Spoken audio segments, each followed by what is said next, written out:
A Worm in the Apple, a story for adventurers interested in science. Leo made a big bet, a stack of big bets. His odds were long, and the probability of him pulling it off was lower than a worm's belly. Years of work lay ahead, and he knew it might come to nothing. But still, it was better than doing the same old projects like his friends. He had a brand new idea, a bold plan, and he was going for something on the edge of the impossible. Wormholes intrigued him. Although none had yet been discovered, they'd been predicted by Einstein's general theory of relativity, just like black holes. Because the universe folds and curves around itself like a mollusk's spirals, wormholes could connect its layers, most probably with a black hole on either end. Science fiction writers love the idea of wormholes for enabling storylines where heroes can cruise through enormous distances and millions of years. But Leo wasn't a storyteller, and at first he wasn't convinced studying wormholes would be worth his time. It's all theoretical and far away, he thought. Why bother? There were no black holes near our solar system, and no earthling could reach one in my lifetime, he thought. He was on the verge of giving up on wormholes when he came across a theory that brought him to the edge of his chair. It said wormholes had been formed when the universe was born. They didn't require a black hole to exist, but they were so tiny that no matter could move through them. Nothing could move through them. Leo asked himself, could tiny primordial black holes already exist here on Earth? What if they do? And what if they're stretching and growing under our feet as the universe expands? Since its expansion is increasing, could a hidden wormhole soon grow large enough for a black hole in another galaxy to connect to it? Could it surprise the world one day by opening and sucking in things and doing damage? Leo searched, but he couldn't find a single scientist studying the possibility of wormholes on Earth. If a hole did open up, an early warning might save a life, maybe save millions of lives. If a guy was looking for a project that would help him learn more science, what better goal could he have than saving lives? Leo committed to step up and take the lead. He studied for months, discussed ideas and practical problems with every physicist and cosmetologist he could find, and invited them to join in forming a wormhole defense league. He spent 3 more months drafting a design for a wormhole detector and looking for possible components. But before embarking on construction, he presented his plan to Pops, and he was glad he did. Pop's reaction was, "You sure are ambitious. Protecting people is an admirable goal, and your idea to look for disturbances in gravity to find them is reasonable. But your device would be bigger than a refrigerator. You need a truck to haul it around, and you couldn't reach remote locations like Mount Everest. You need hundreds of helpers and hundreds of refrigerators, a ton of money and years of work to cover the whole Earth. You'd be investing all that without knowing if anybody had ever been at risk from a wormhole." Pops continued, "Why not change to a simpler, more practical project? If you want to build a detector, why not just take a few months and build one that would have real practical value when it's done? For example, build a device that detects when a kid pees in a swimming pool and whacks his butt with an electric shock." Leo said with a smile, "a good reason to burn a kid's butt. I'll start that project as soon as this one's done. But Pops, for now, could you just help me miniaturize my detector?" "You know," Pops replied, "I've been looking for a reason to test the experimental quantum computers at IBM and Google. They're developing them right now. Miniaturizing your detector would be a worthy test for a computer that's 1,000,000,000,000 times faster than today's supercomputers." Pops walked away, stroking his chin with a faraway look in his eyes. Then, only 7 days later, Pops called Leo into his office at the observatory and gave him a blueprint for building a handheld wormhole detector. "You'll see I and the quantum computers agree. A GPS would be a better way to measure altitude than an airplane's altimeter like you have. Those things are fine for their purpose, but subject to slight misreadings caused by weather. A 6-satellite GPS would be both smaller and more precise to measure the strength of gravity. We recommend replacing your scale with a gravimeter with quartz zero-length springs and adjusting its readings based on variations in the Earth's crust, such as oil fields and dense rock formations. Then Pops drew a chart on Leo's workbench. Leo talked it through with Pops, and he was pleased with the improvements to his design. And after commandeering his mom's work table, he started building his miniaturized detector that night. He stopped watching TV, spent less time goofing off with friends, and was rewarded with good progress. Finding tiny components, connecting and testing them with a microprocessor took weeks, but coding and validating the software took months. Once, during a break in his after-school kung fu class, Leo mentioned his detector to a kid named Graham. That kid didn't seem particularly interested then, but when Leo showed him a rough prototype the next week, Graham reacted with enthusiasm. He said, "Hey, let's collaborate. I have a plan for sending messages back from a black hole. Maybe we'll find synergy between our projects." When Leo later learned that Graham had never heard of Stephen Hawking's black hole radiation, well, then he became skeptical that Graham's plan had much of a chance of becoming reality. Leo finally put down his screwdriver and soldering iron and declared his program code was solid. With the detector now ready to test, he showed the 4-centimeter diameter, 20-centimeter long, 400-gram cylinder to Pops. Pops was impressed, and his brother Rookie, who was there, well, he joked that it looked like a big, shiny silver cigar.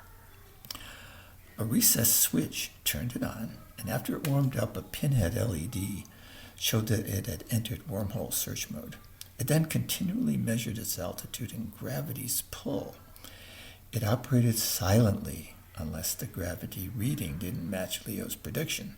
If the deviation was greater than 0.010%, the detector labeled the location the possible home of a small wormhole, and it displayed a message on its LED panel, and it sent details to his home PC. If the deviation was more than 0.05%, the detector extended its scan to measure the size and shape of the wormhole's potential event horizon, and it noted it should be monitored. If the deviation exceeded 0.1%, well, it would sound an alarm to evacuate the area because a wormhole could open up at any time, and it would also send all the details to Pop's computing cloud in case the detector itself should be sucked into the wormhole. Leo asked Pops to help him test it by driving him up and down mountains and taking him down in an elevator shaft into a salt mine. When the detector worked well everywhere, he said, "I guess the next step is to find places that hint that they could be home to a primordial wormhole. Do you have any ideas, Pops?" Pops replied, "The only place that comes to my mind is Taos, New Mexico. People have been hearing this low-level buzz there for years, and nobody can explain it." Leo said, "Cool. Hey, but when can we head out?" Pops replied, "I'm afraid I'm too busy just now, but maybe Uncle Amerigo and Aunt Lola Bell would take you." When Leo mentioned his upcoming trip at their kung fu class, Graham surprised him by asking, "Could I go with you? I'd love to be there if it registers a blip, and there's a man interested in my invention. If you detect a possible wormhole, he might invest some money with me." The next morning, the doorbell rang as Leo was putting on his Red Sox baseball cap. That was the one he always wore when traveling. And there at the door were Uncle Amerigo and Aunt Lola Bell, dressed in black from head to toe. They whisked him to Graham's car in their black sedan with big fins, and then drove to a private hangar at the airport where they boarded a sleek black jet. It took off like a rocket, and landed at a deserted airstrip in the scrublands near Taos. The four descended the jet's gangway, and Leo immediately checked his detector. But the reading was disappointingly normal. A jeep was delivered, and Amerigo and Lola Bell drove the two boys to several other locations. Well, the nearby prairie and hills gave only normal readings too. But that changed when Leo took a measurement in an old gold mine in the Sangre de Cristo Mountains.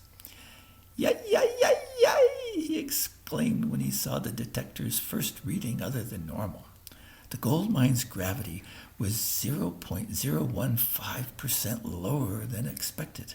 He was excited, but he was calm compared to Graham, who hopped up and down and dug up a big stone to take home as a souvenir. Uncle Amerigo and Aunt Lola Bell nodded and smiled at the small deviation from normal. And back at home that evening, Leo described what he'd found. And Pop said, "Hey, that's promising for your detector. But I gotta say, it's worrisome.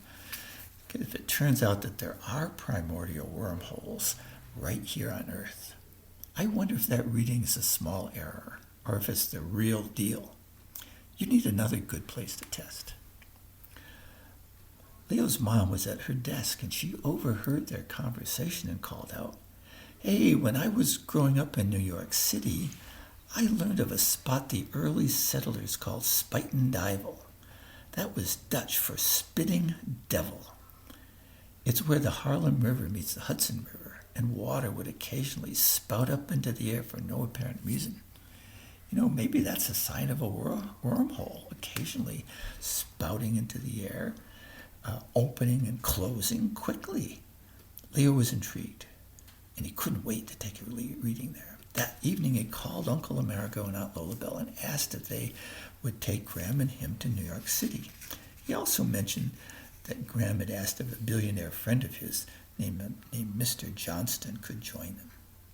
Amerigo and Lola Bell picked them up right there, and the next morning they loaded their black car into the cargo hold of a large black jet.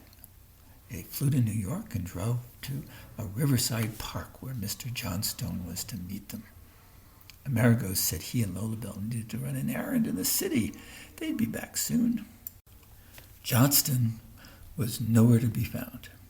Leo took out his detector for a first reading anyway, but Graham grabbed his arm, saying, "No, don't do that. Mr. Johnston said to wait for him." But Leo replied, "Johnston's your problem. Hey, look, billionaires don't impress me, and I'm not waiting. I've got work to do." Graham grabbed Leo's arm hard with both hands and shouted, "You're gonna wait." Leo pushed him away, turned on the detector, and it immediately sounded an alarm. "Holy moly," Leo yelped. "It's off by 0.131%. Something could happen here at any time. Let's get out of here." "We're staying until Mr. Johnstone arrives," Graham shouted. The river below them started to churn, and huge bubbles belched to the surface. Leo yelled, "You can do what you want. I'm leaving." He started jogging away, but Graham blocked him. Leo made a fake to the left, and he ran to the right. But before he got up speed, two slimy hands grabbed his shoulders. "I'm here now, kid. Slow down. Take a breath. Say, look at that shiny device you got there. And since you're leaving, how's about you hand it over to me?" Leo wrenched himself free from those slimy hands. He turned and came face to face with the ugliest walrus that ever swam out of a sewer. "This is my invention, and I'm leaving with it now." Graham came up from behind and wrapped his arms around Leo. Johnston took a step closer and pulled the detector out of Leo's hand. Leo shouted, "Hey, give it back. That's stealing. And what's going on here, Graham? Let go. What kind of worm are you?" Then he elbowed Graham in the gut, spun around, and put a headlock on him. "Spit it out. What's going on? Tell me now." Leo held his neck so tightly Graham could only sputter and struggle. Johnstone said in a syrupy voice, "If you free my colleague, I'll tell you what you want to know." Leo let go. Graham fell on his face, coughing, and Johnston continued, "You see, young man, I made my billions by seizing opportunities, and I see a big one right here. Consider what happened when the U.S. government allowed private companies to send passengers into space. Well, hundreds of adventurous people came forward, and they were rich, adventurous people. They queued up to pay millions of dollars each to travel into space.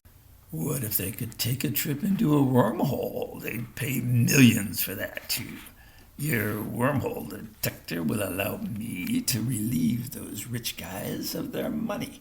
And that's why," raising the wormhole detector above his head, he said, "you can kiss this shiny little device goodbye." "Forget it," Leo shouted. "It's mine and you're not getting it." "But you're forgetting I already got it, young man." Johnson had a big, sicky smirk on his face, and it showed his slimy teeth. He pointed up to a hill where three big, tough guys were leaning on a gold limousine as long as a truck. "And I pay those three to make sure I always get what I want, and I keep what I want." Leo yelled, "Your idea's crazy. Nobody knows what would happen if a person entered a wormhole. They could be crushed. They could die. They could be spit out in some unknowable place millions of years ahead or behind us." Johnstone answered, "Not my problem. I'll make the suckers pay me in advance. They'll go into the wormhole your detector locates, and I don't care if they ever come back. Now let me tell you where your friend Graham's invention comes in. I'll use that in my advertising to attract even more suckers. Imagine a website with fancy graphics and videos saying how great it would be to travel to the future. I'll tell the greedy ones they can communicate back and make money in the stock market.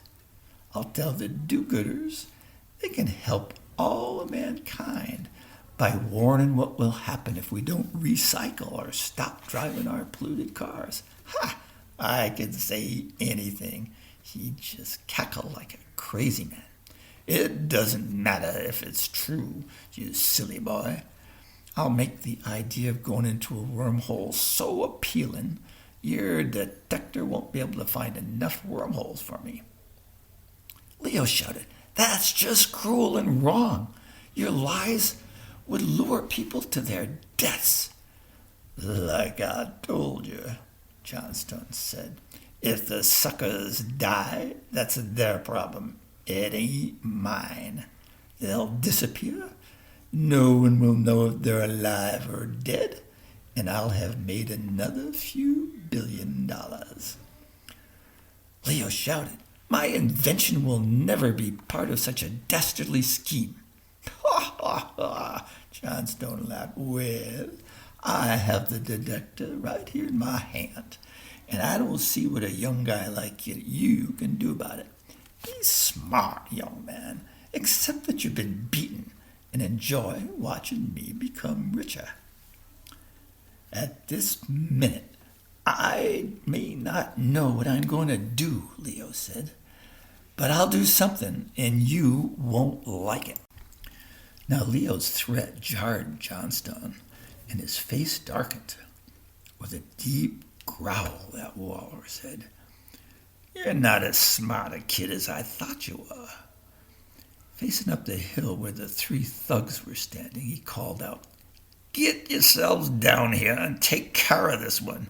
I don't want him causing trouble now or ever. And while you're at it, get rid of that one too," he said, pointing at Graham. Then Graham howled like a sad puppy. "Hey, I thought we were partners." Johnstone said. "We were, Graham, my naive young boy. But I don't need you any longer." Johnston's syrupy, slimy voice made Leo sick, but he continued. "You served your purpose and brought Leo and his detector to me. Sure, you invented some device, but I don't care about it. Even if by some miracle it should work, it might as well be a sausage, because none of the suckers who pay me millions will ever get to use it after they've disappeared down a wormhole." Just then, the air became heavy. Leo noticed it and asked himself, "Am I just depressed that everything's going wrong?" Then the ground shivered under his feet, and the high reading on his detector rattled in his head, making him sweat. He was wondering what would come next when a small jet of water shot up, and it collapsed into itself, and it formed a small whirlpool. He thought that must be why people used to call this place the Spitting Devil. As all this was happening, Uncle Amerigo was stuck in New York's midtown traffic. Aunt Lola Bell was with him, nestled down in the passenger seat of the big black car, and she was researching on her telephone. "Hey, I don't like what I'm reading here," she said. "That billionaire Leo's going to meet is a real creep. Made a lot of money, but it's ill-gotten, and he has ties with New York mobsters. On top of that, he's suspected of having murdered his last business partner."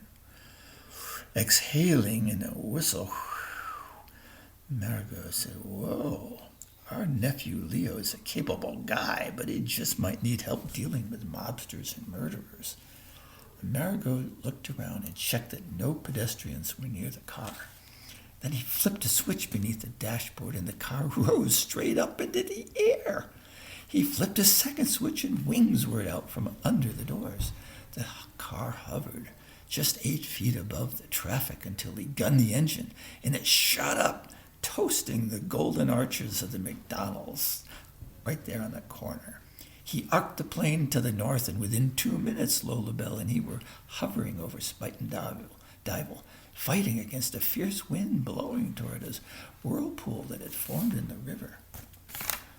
Lola Bell assessed the situation on the ground and said, "Hey, set it down in front of those 3 thugs running down from the hill and hit them with a blast from the side burner. I'll take it from there. That creep on the wall above the river is entirely too close to Leo. You take care of him, and then let's get ourselves out of here before that river swallows us." Amerigo's side thruster blast sent the 3 mobsters on their butts.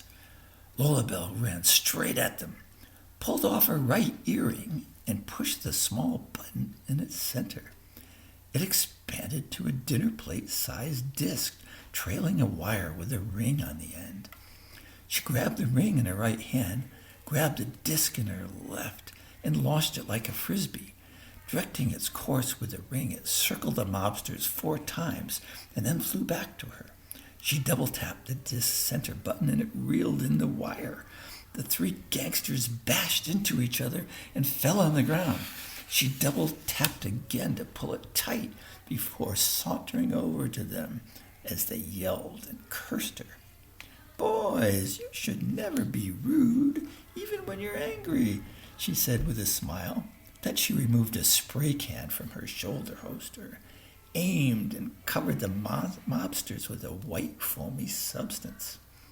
In seconds, it was as hard as a steel eggshell. She tapped on what might have been a head inside the bumpy shell and sang out with a grin, "Stay right there, will you, fellas?"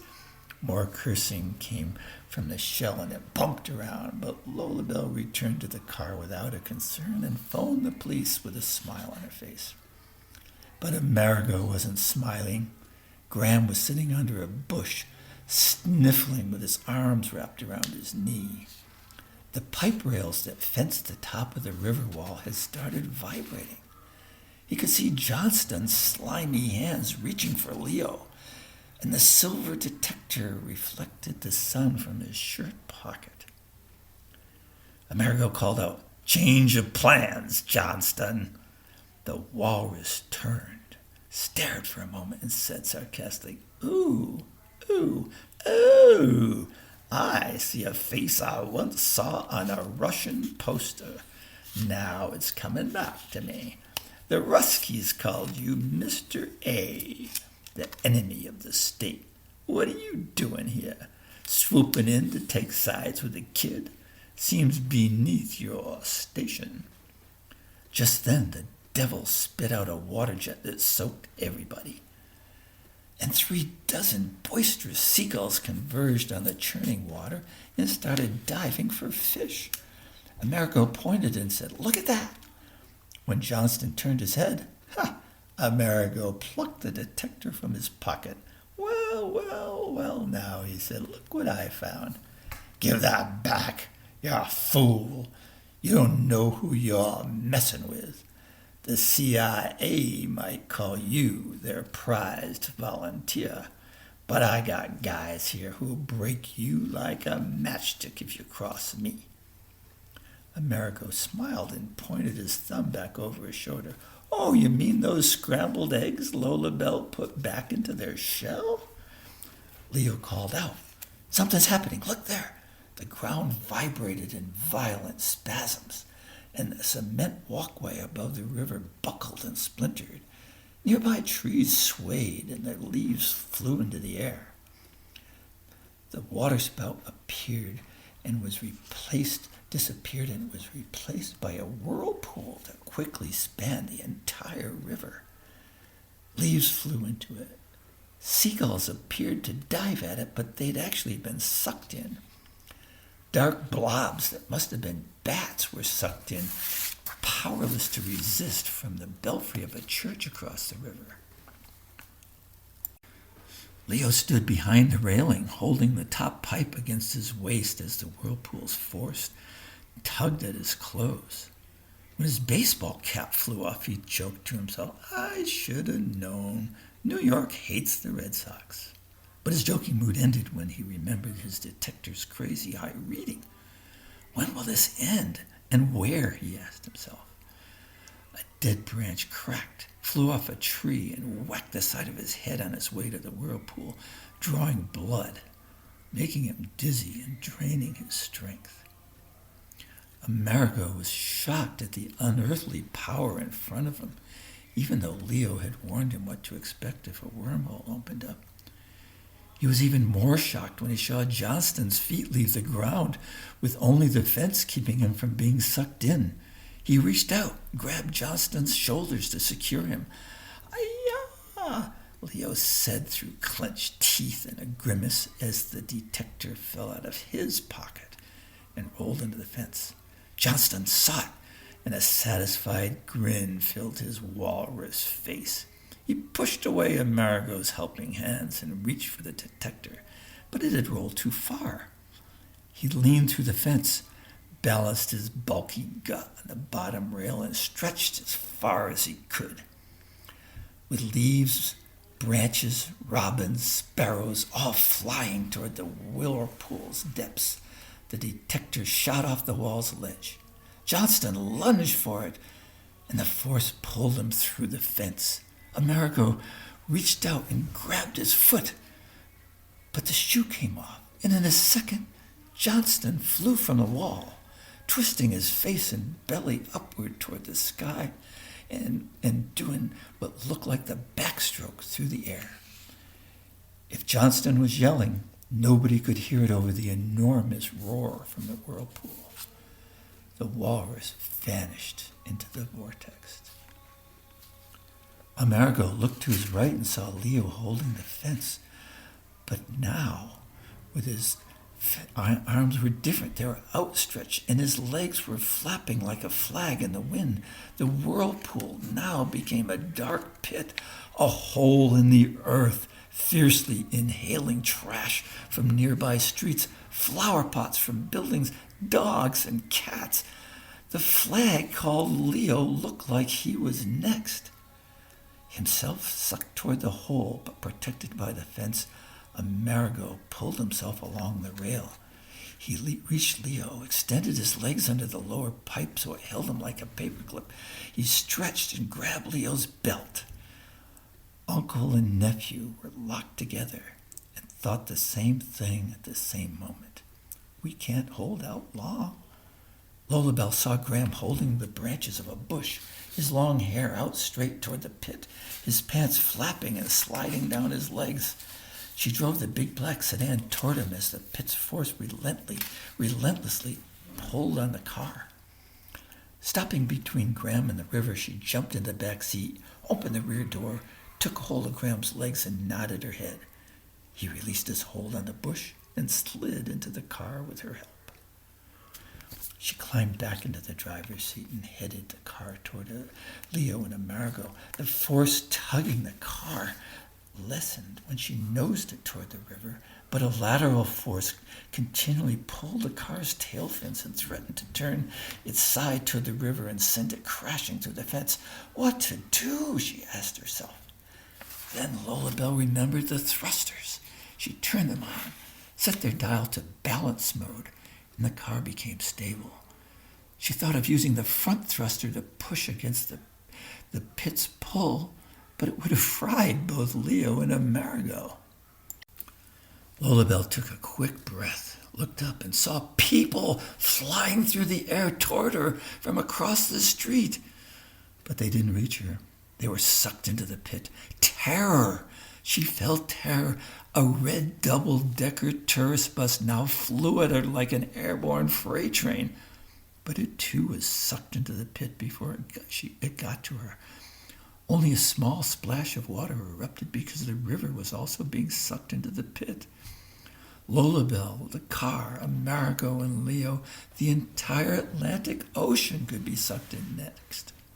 Think, she shouted through the fear and to her own ears. Neither Leo nor Amerigo can let go without being pulled into it to the abyss. What can I do? The winch. The winch. The winch was a motor with a roll of steel cable on it and a heavy iron hook on the end. It was hidden under the black sedan's front bumper, and she'd used it many times to pull the car out when it was stuck in the woods or deep holes on muddy backcountry roads. She let the hook slide gradually, and the pit's force pulled it right to Amerigo. He released one hand from Leo's belt and slid the heavy metal hook around Leo's belt. He motioned Leo to release the railing and grab the steel cable. The pit's roar had now become so loud it sucked in his mind and his whole being, but he fought it and he grabbed the cable himself. Lola Bell put the car in reverse and backed it away from the riverbank, pulling them away from the fence, over the sidewalk, through the park and beyond a Little League dugout she thought would give them protection. She shut down the side thrusters. Leo and Amerigo released their cramped hands from the cable.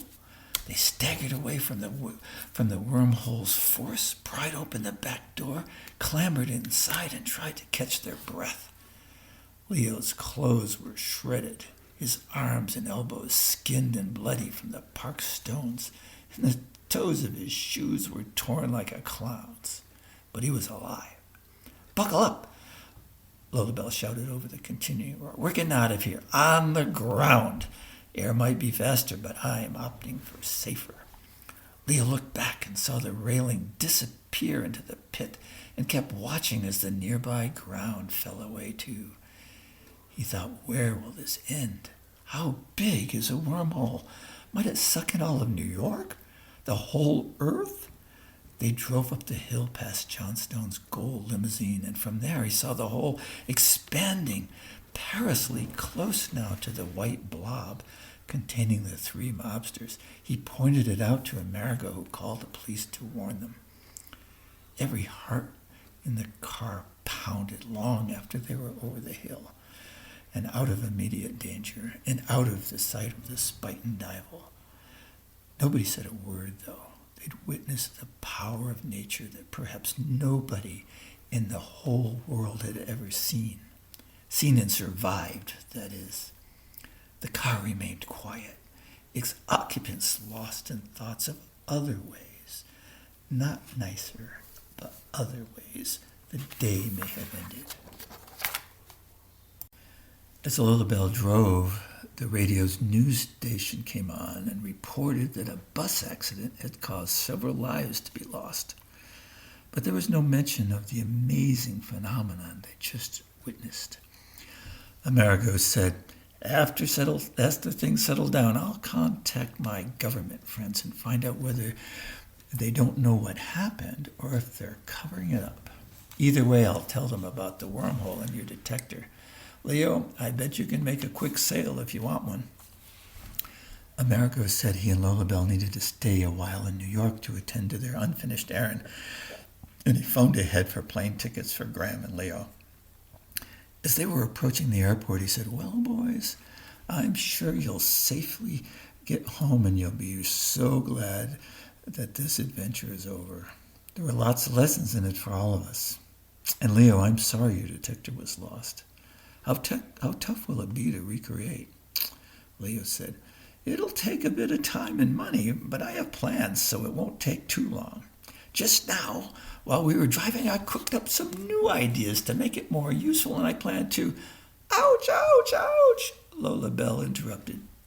Don't go there just now or it'll hurt my brain, Leo, she added with a laugh. I need my brain to drive. Leo continued, but on a new subject. Uncle Amerigo, when you do talk with your government friends, please ask if there's any sign of the bus, any sign of its occupants or Mr. Johnston, and what's on the bottom of the river. The detector measured a serious disturbance, and we saw wild and crazy phenomena. But without knowing what became of the things sucked in, we can't know for certain that a wormhole actually did open up. And if your government friends decide to perform an investigation, and if they need extra hands, I'd happily volunteer. Amerigo nodded. On the far side of the back seat, Graham remained quiet with his head hanging down, and Leo did not try to draw him out. As she drove up to the airport's departures drop-off, Lola Bell said, Leo, if you decide to recruit more scientists to your Wormhole Defense League, let me know, because I have several friends in the Homeland Security Department who would want to join you. Will do, he replied, just as soon as I build my new detector. Lola Bell continued, Here we are, boys. Your entrance door is just over there. I hope you had a good flight. Have a good flight home. Leo, give my love to your mom and your dad.